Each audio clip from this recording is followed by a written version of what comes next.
Good morning. This is the Blaine's World podcast, where conversations are worth hearing and seeing. You can watch us each week on Facebook, YouTube, and LinkedIn. You can also listen on Spotify and Apple Podcasts. And for more information about this show and past shows, future shows, you can go to my website, which is behind me, blainesworld.net. I'm your host, Blaine Greenfield, and I'm here coming to you from my Zoom studio in lovely downtown Fairview, North Carolina. And each week we share positive news and uplifting stories about people and organizations in Western North Carolina and across the country. And toward that end, it's my pleasure to introduce a very talented individual you'll meet just a second. She's a producer, she's a composer, she's been a singer, she's been just everything else out there. And she is Rebekkah Hilgraves. And Rebekkah, you can wave to all your fans and friends who are watching. That is, Hello, nice to see you. that is Rebekkah Hilgraves. Rebekkah was born in Washington, D.C., and now makes her home in the Western Highlands of North Carolina. She began training seriously for a vocal career at an early age and studies in voice performance at Northern Illinois University, included song and opera, early music performances, practice, vocal uh, vocal work, Pedagogy. Yeah. pedagogy, and stagecraft. She has a stellar career in classical. She's had a stellar career in classical, jazz, and contemporary and electronic music. I also know you, Rebekkah, in other ways as well. I know you with the band was what was the band you were in?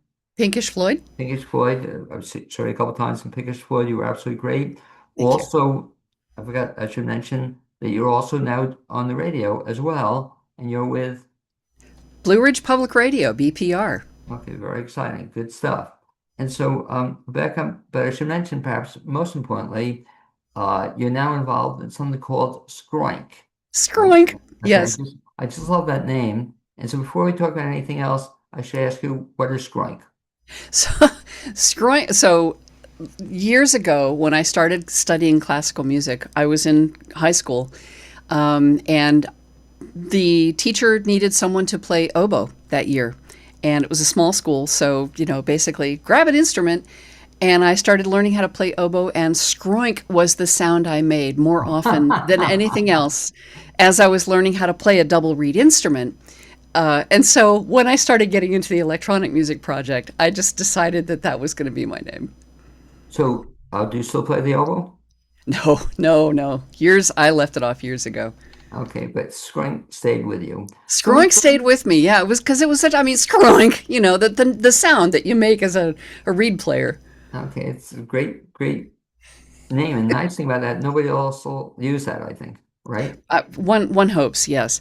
But one of the reasons that I chose that name in particular was when I first started getting into the electronic music side of things, I was experimenting with different kinds of sounds, not just sort of drifty pads and things like that. I was actually experimenting with found sounds like my dishwasher and car horns and birds and altering them and changing them. So the idea of these found sounds, these noises turning into music was sort of the genesis of the name. Okay. So going back in time then, Rebecca, you grew up as a kid where? I grew up as a kid outside of Washington, D.C. for my first, through about second grade, Okay. outside one of the Virginia suburbs. So then after that, did you move from that We area? moved around a bit. My stepfather got transferred a lot with the company he worked with, and so let's see, my middle school, high school, and college, I ended up in outside of Chicago in Northern Illinois. So I went to St. Charles High School, which, as it turns out, was one of the things that sort of saved my life. It was an amazing music program in those years. The school had had a great endowment, and the music teachers that were teaching at the time were sort of the great triumvirate of teachers, a great choir director, a great band director, and a great theater director, and an orchestra director. Sorry, it was a quartet of terrific instructors. So I got lucky. I got to get exposed to some really great classical music early on, even when I was still in high school. So when did you decide that music was going to be your career? In high school, I first started taking voice lessons when I was 15 or 16, and there's a story to that too. I had wanted to be the next Pat Benatar, and that tells you about what age I was. And when I learned that that she had studied classical music, she'd studied classical voice, I decided I needed to follow in her footsteps. And so I started studying classical voice with our choir director, who turns out to have been a terrific, starting out voice teacher. And and then he introduced me to Puccini, and that just appealed to every melodramatic bone in my teenage body. And so I started studying opera because Madame Butterfly was just the pinnacle as far as I was concerned.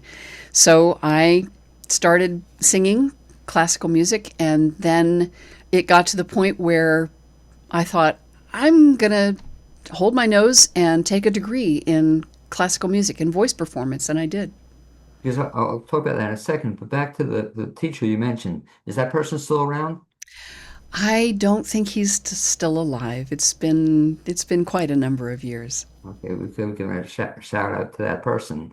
But it's amazing that how one person can make a difference in your life.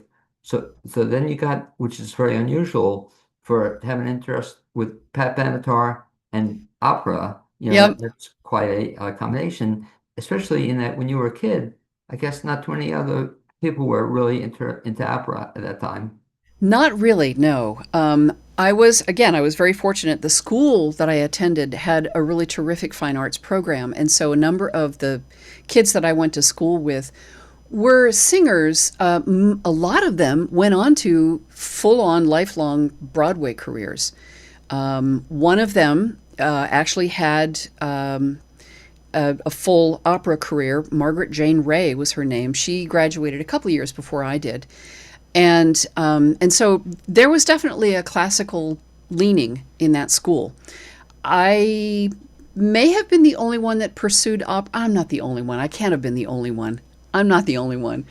But I was definitely one of the few who continued with it, went on to college and got a degree, and then, went on to New York to study there. So, it was a kind of a long series of steps. So you did sing opera, right? Hmm. At one Hmm. point in time?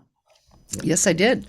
I pursued it I started when I was a teenager, and I pursued it into my late 30s, and then I had a spine injury that actually prevented me from doing much stage work after that. I can't carry around a 40-pound costume anymore. So I had to retire from the opera stage, and I still did some classical recitals, and then kind of went back to my roots in rock and roll. And so when you were doing that, were you singing as a solo performer or were you always with groups? A bit of both. I sang with choirs, but I did have a very small solo career. Sang with a couple of orchestras around the country. I sang with Seattle Philharmonic, and with Buffalo Philharmonic, and a few other orchestras around the country as a soloist. Sang opera in New York City, never with one of the big houses, unfortunately. They were smaller companies. But had a little career, and then also premiered an opera in New York City called The Eglantine by a composer named Sam Bellich. And it was a small performance, but we did a recording of it. And so, yeah, I did little things like that. Little things. I mean, it was never one of those great world-class careers, but I got to sing with some amazing people who themselves went on to world-class careers. And so the fact that I got to kind of come up with these folks really had an influence on my view of the world. And I knew that some of these singers just absolutely had the it factor. So, more power to them. And so I got to know you first, I think, in the Asheville area with singing with that group, right? With Hmm. name of the group is Pinkish Floyd? Pink Floyd. Yeah. You were with them how many years? We were together a couple of years. There was also a previous iteration called the Floyd Philharmonic that kind of fell apart because of some personality issues, but a number of us sort of branched out and made our own project. And we worked together for a couple of years. They're actually still performing. Pinkish Floyd. And they're great. I mean, the terrific musicians and just real dedication to the craft. So I was sad to have to leave, but again, and I'm old enough now, and I've had enough injuries that I wasn't able to do the stage life much anymore, unfortunately. Okay. So go from there then into, again, I'll have to ask you about scrying. So is this now something you're doing? We call yourself a producer and composer. Mhm. And so what exactly then is scrying? You told us how you got named for it, but what is scrying then? So I'll give you a little bit of background on how I got into it. So I also work for an internet radio station called radiospiral.net, which specializes in electronic and ambient music. And I got into it about 15, almost 20 years ago now. And because I had been a broadcaster, it just appealed to me to sort of be part of this community. And then I started experimenting with these sounds early on. So I've been doing skroink for about 15 years. And found along the way, some instruments that worked for me, a different kind of process than a lot of composers use. I use, you see some of the keyboards behind me. I use MIDI controllers rather than synthesizers. But what that gives me is the freedom to use sounds. I have an immense library of sounds to choose from. I have a full orchestra, all of the instruments of an orchestra to choose from. I have percussion instruments. I have different sound effects and drum patches and guitar sounds and harmonizer for my voice and all of those things. And it just sort of came together over the last 15 years. As one can imagine, when one's starting out with a new project like this, it was pretty rough to start with. But when I discovered vocal harmonizers, especially, because I had been a singer for so long, when I discovered the ability to loop and process the voice, that really kind of spun me off into a different direction. And then all the years of classical training, I do not claim to be a good pianist by any stretch, but I had enough piano training where I could do the things that I wanted to do and make the kinds of sounds that I wanted to make with all of these instruments that I have collected. And so now I'll send you a picture of it also. Yeah. I have 4 keyboards, one of which is a pedal keyboard, like an organ pedal, but it's also a MIDI controller. And so I can make sounds with it, like drum sounds or these really interesting sequenced sounds, electronic sounds, those sorts of synthesizer sounds, just a whole library of stuff. And I've been doing this for 15 years and I have thousands of these sounds and I still have not even scratched the surface. I was going to ask you, so some people collect stamps, others collect coins. You collect sounds? I apparently collect sounds, yeah.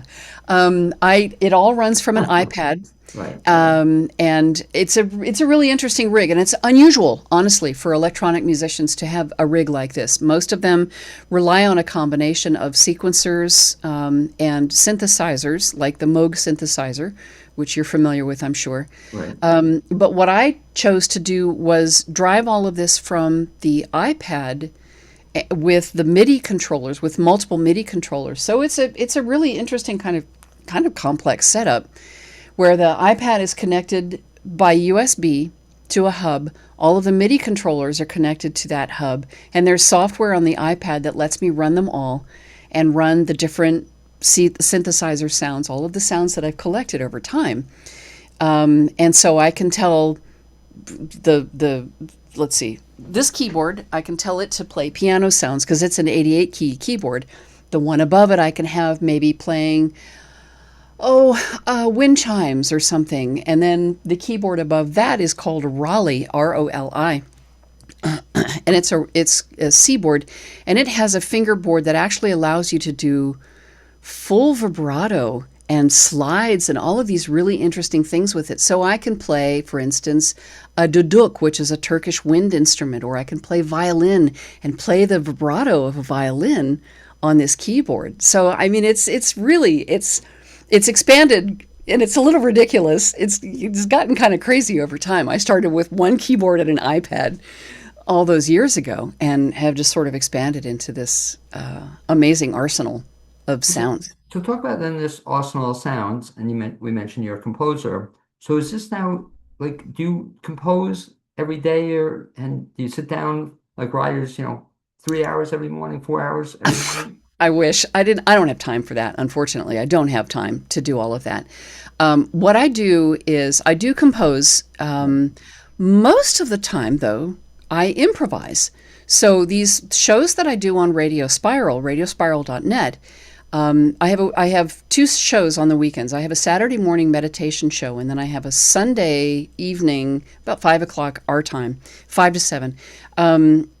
And I play live for those shows. And what I do is I'll plan the basic structure of it. I'll plan the sounds that I want to use and the key and the sort of general atmosphere that I want to establish.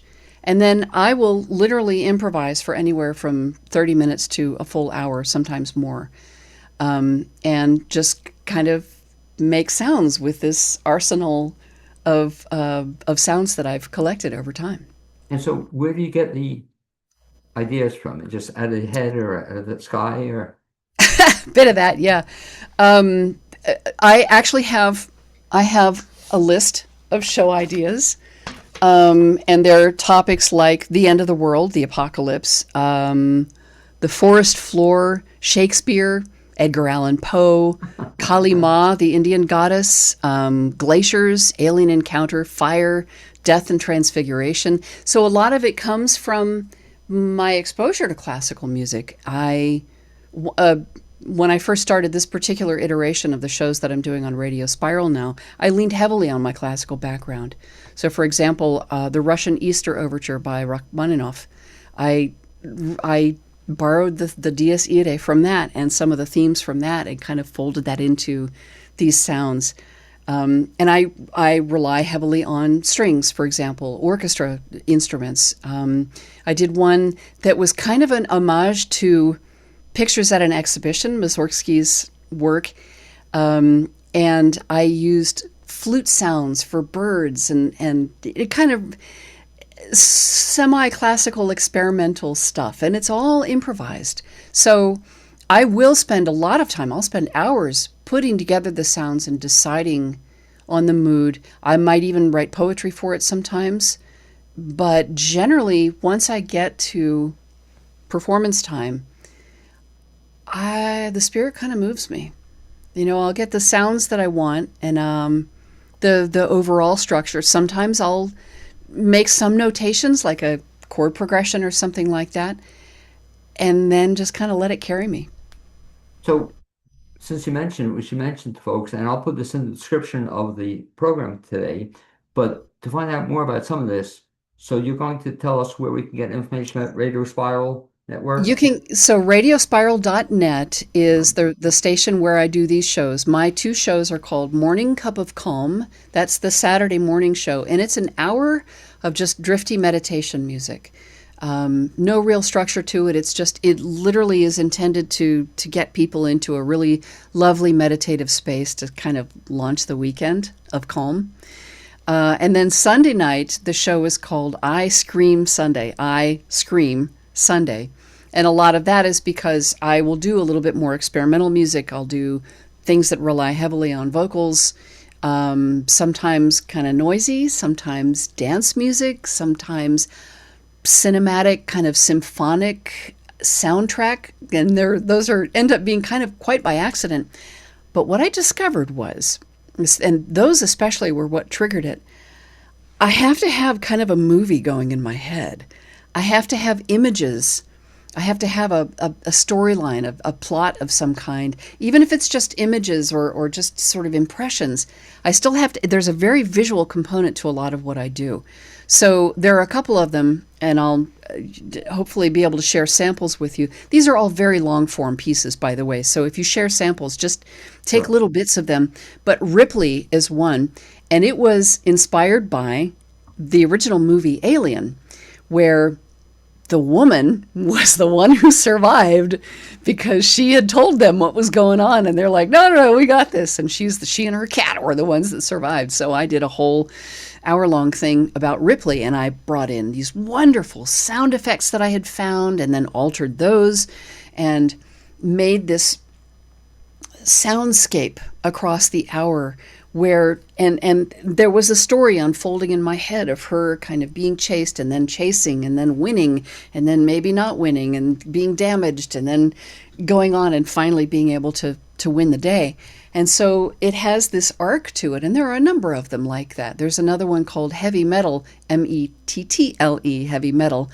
That's a similar sort of thing where it's like this post-apocalyptic sci-fi soundtrack that you'd see in a movie somewhere. And these are all like soundtracks that I wish someone could make a movie for, because they have this very visual component to them. Now, is this ever going to be, if somebody wants to listen to them, so you're going to tell us how to listen to them, is is, You can go.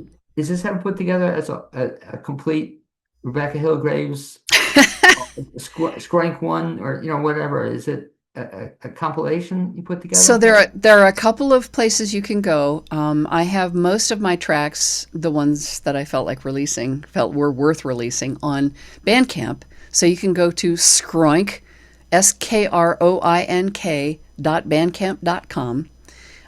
And those are just the audio releases there. And I have it set that you can listen to them before you buy them.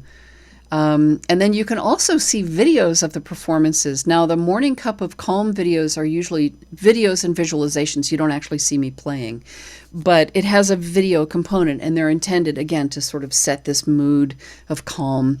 And those you can find on radhouse.tv,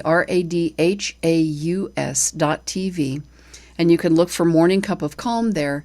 And you can also look for Ice Cream Sunday there.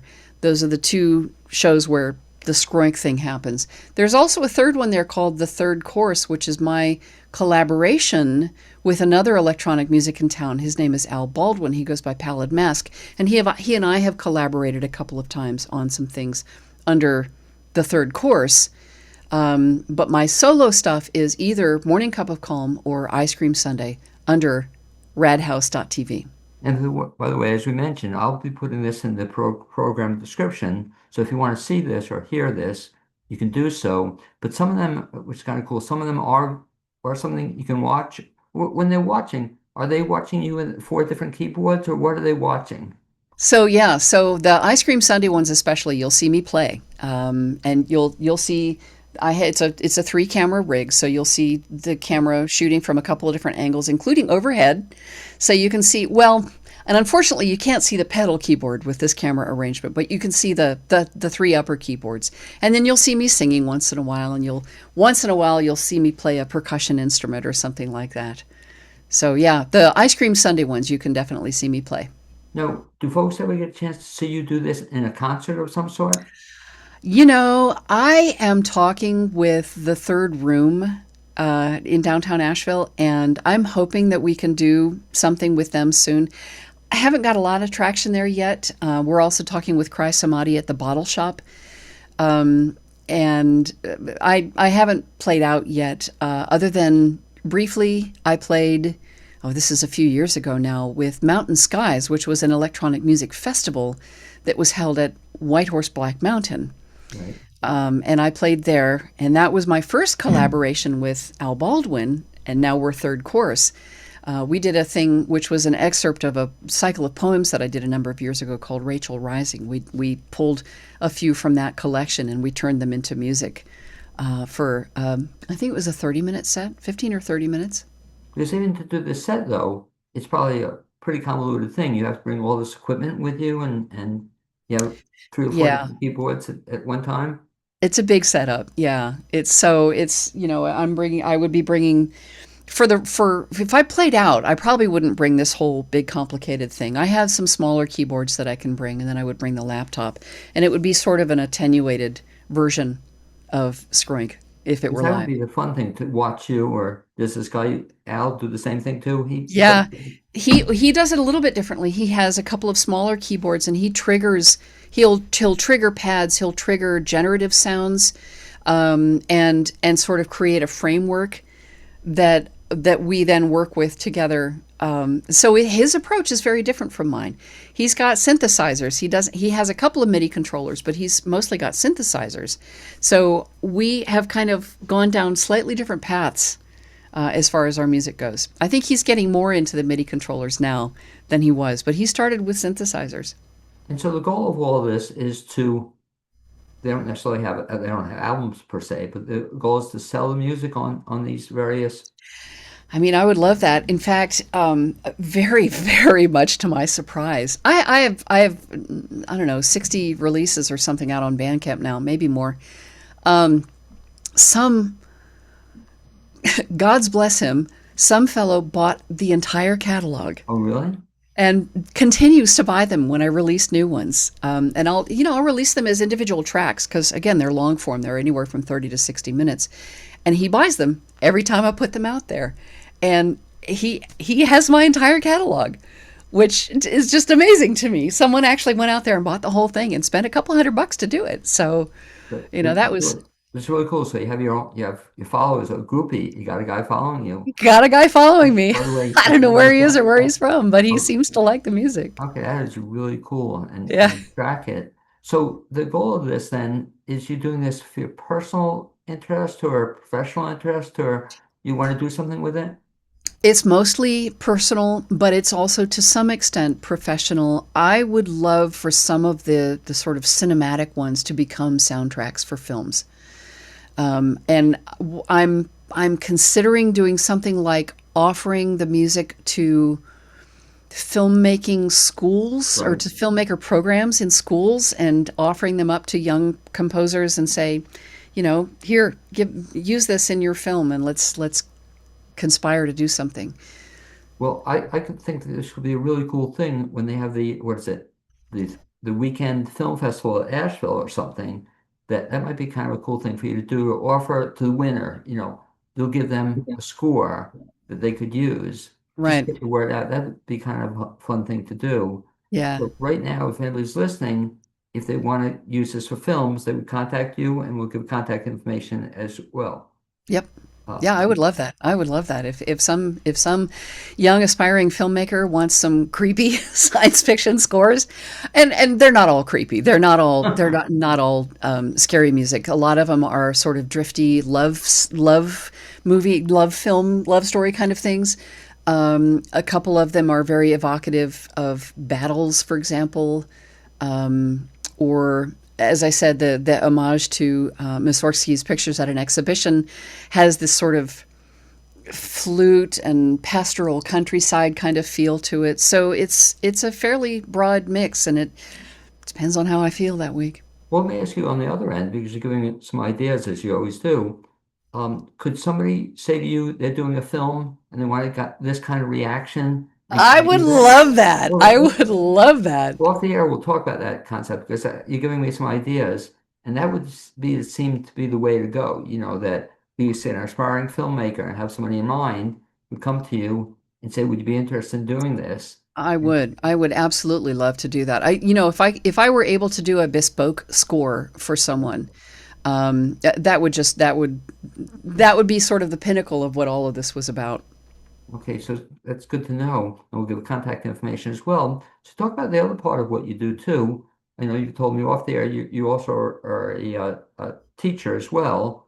And talk about the two kinds of teaching you do. So the first one I'm interested in, will you teach, or if somebody wanted to learn Skroink, could you teach them? I, you know, that's a great question. I never considered that. I'm not sure it's something you can teach. I can certainly provide guidance, but I think it depends on the person's skill and interest.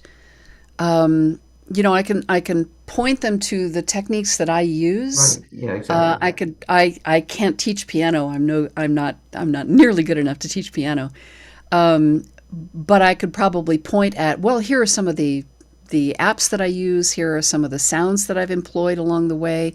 Here are some of the techniques I use to put together a set. Beyond that, it's not really something that one teaches. This kind of thing, I think, electronic music is a whole discipline in college, Sure, right? right. but a lot of it has to do with learning the electronics themselves, learning synthesizers, learning the principles of how you generate the tones, what the acoustic principles are, what the electrical signals are, and the signal chains are. But what I do is a lot more kind of instinctive than that.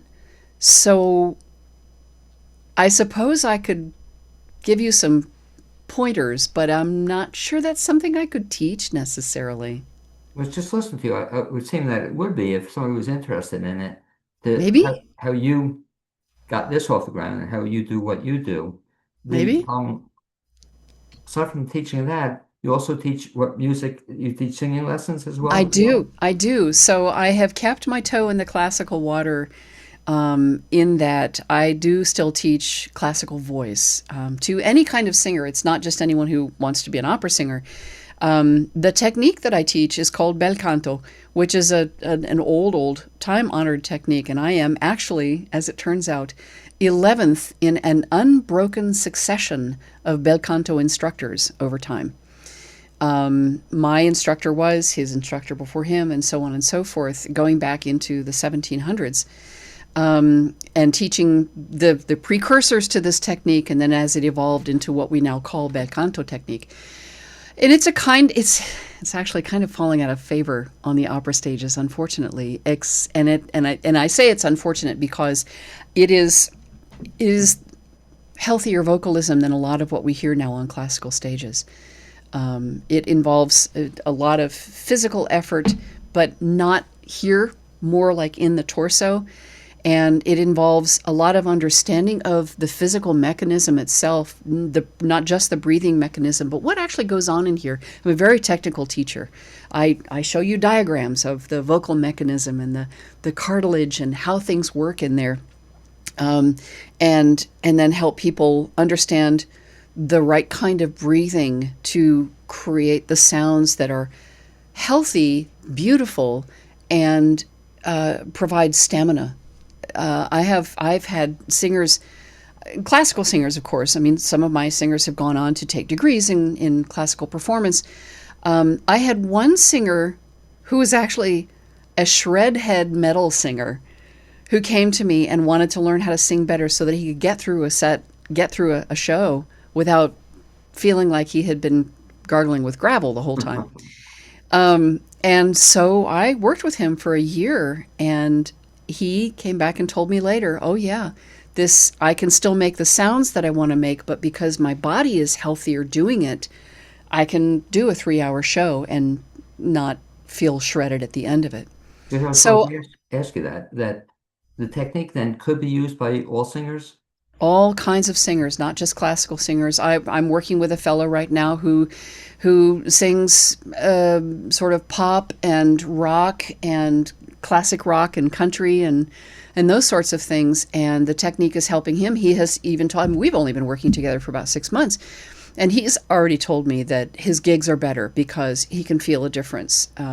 He's not singing, he's not sounding any different necessarily, but he feels better. He feels like it's healthier, and he's got more stamina, and he feels better about how he sounds. His pitch is better, things like that. So it doesn't matter what kind of music you're singing. This approach helps you come at it at a more healthy manner. Because I would imagine that there'd be more of a market for people to do more than just classical or Mm-hmm. opera, Mm-hmm. especially Asheville area anywhere. So it's just kind of, Well, well, you'd be surprised. You'd be surprised. I've had a couple of classical students as well, young singers who, want to prepare for college degrees and things like that. So there is actually, it's a very small market here, obviously, small town of 90,000 people, but there is interest in the classical side as well. I imagine it'd be very helpful to work with you too in terms of auditions, or how do you Yes. get, Yes. how do you choose an audition, how do you prepare for it? Right. And that's not only for professionally, but just like you said, getting to school or Hmm. college, you have to have an audition prepared. So Yep. that's something else I could see you doing. If people want to find out about that side of you, is there a website or is there a place to find out information? There is. You go to my website, it's RebekkahHilgraves.com, and it's spelled the way I spell my name. You can see it on the screen. So it's with two K's and an H on the end, and then Hilgraves with one L. RebekkahHilgraves.com, and that's my teaching site. Okay, so if they go there, they'll find out a teaching site. Does that also include information about this other stuff? A little bit. I try to keep them separate because Skroink is just such a different project from the classical side. I think there's a link in there vaguely somewhere, but mostly the RebekkahHilgraves.com focuses on the classical stuff. But if you go to Skroink.com, that'll take you to the Bandcamp page. Okay, so the question, Rebecca Hillgraves, is in 10 years from now, or 5 years from now, where do we see this going? With teaching or with Skroink? Sort of both, but more so in scrolling, but the teaching as well. When you grow up, what do you want? What do you want to be when you grow up? Oh, well, I want to keep doing what I'm doing. I love teaching. It lights me up. I there is something so immensely satisfying and rewarding about hearing the changes and seeing the light bulb go off in a student's head when suddenly a concept makes sense and it makes sense in their body. And then all of a sudden the sound starts changing.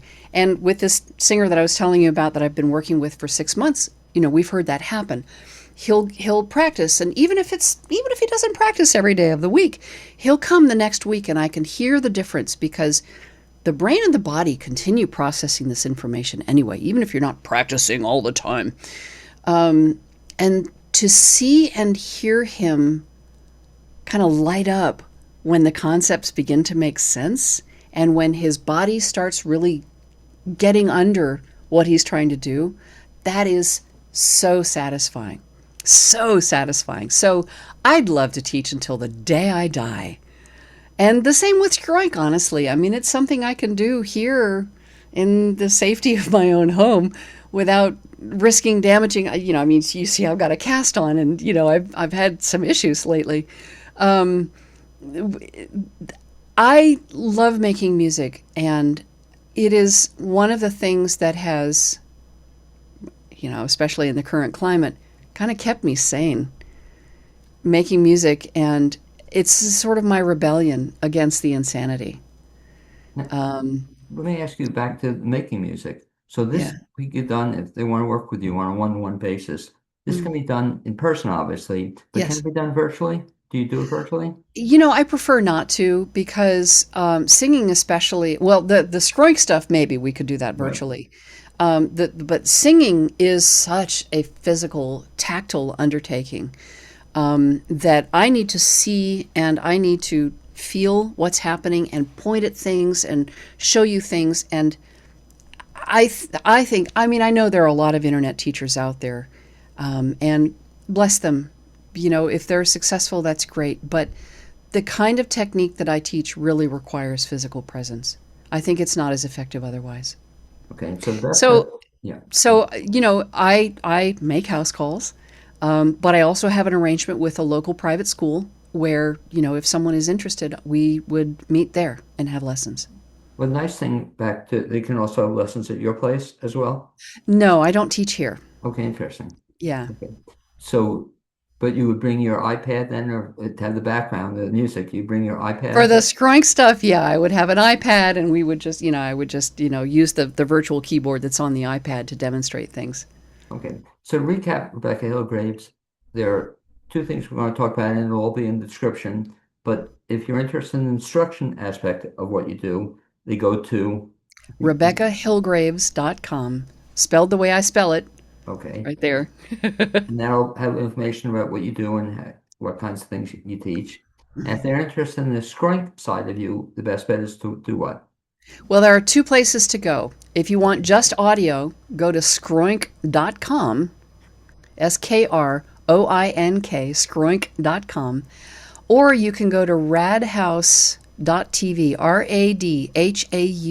radhaus.tv, and look for Ice Cream Sunday and Morning Cup of Calm, and those are the two Skroink projects there. And then if you're interested in the collaboration, that's the third course. It's also on the same radhaus.tv site.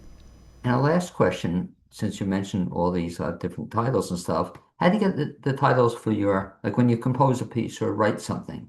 Does everything have a title to it?